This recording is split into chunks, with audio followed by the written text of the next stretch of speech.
comment on le note, comment on le fait apparaître, le verbatim qui nous intéresse du coup?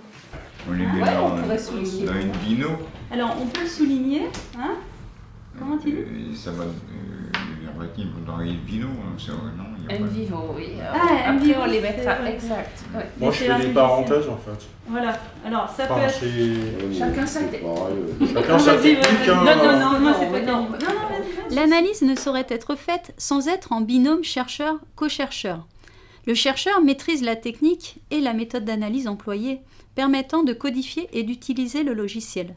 Les co-chercheurs maîtrisent le sens des événements vécus et des contextes, ce qui donne de la pertinence pour comprendre les situations vécues et les interpréter.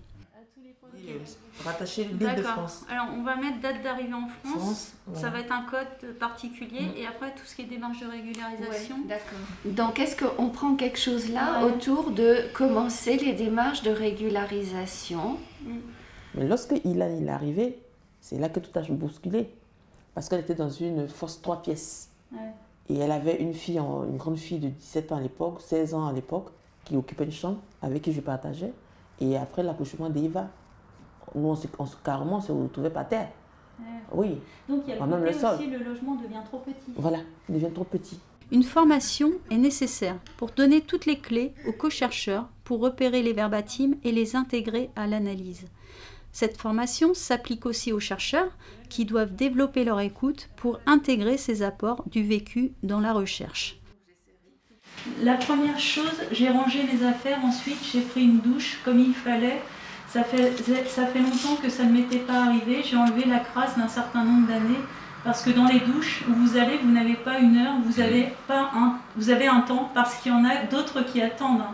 Donc on se lavait vite fait et là j'ai vraiment pris mon temps pour me laver pièce par pièce. Non mais vous rigolez, mais c'est la réalité. Hein.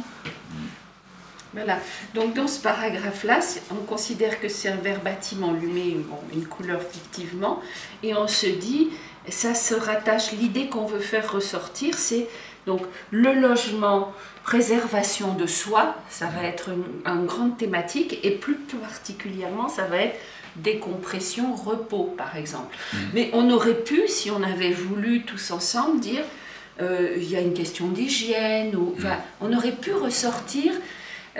Voilà, c'est ce qui a été fait à ce moment-là. Donc voilà, c'est là que c'est important d'avoir un consensus et que les regards différents permettent de s'accorder sur le sens le plus important que vous voulez faire ressortir. Des discussions au cours de l'analyse sont inévitables pour s'accorder sur les idées retenues. Cette triangulation dans l'analyse permet de mieux être à l'écoute des données recueillies, de leur donner un sens. Son logement a commencé en 2019, c'est une information. Bah oui, son logement a commencé en 2019, tu peux le mettre, si c'est un verbatim, ouais, tu mets un crochet par exemple. Jusqu'à 2019. Au début en fait, et jusqu'à 2019, voilà. Et ça, on peut dire que c'est un verbatim. Un verbatim. Ouais. Donc là, on met dans les fréquentations...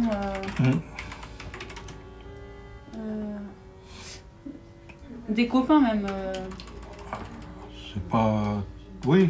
Des copains pas très catholiques. Je mets ça, non? Copains... C'est pas vraiment des copains en fait. Ouais, du coup.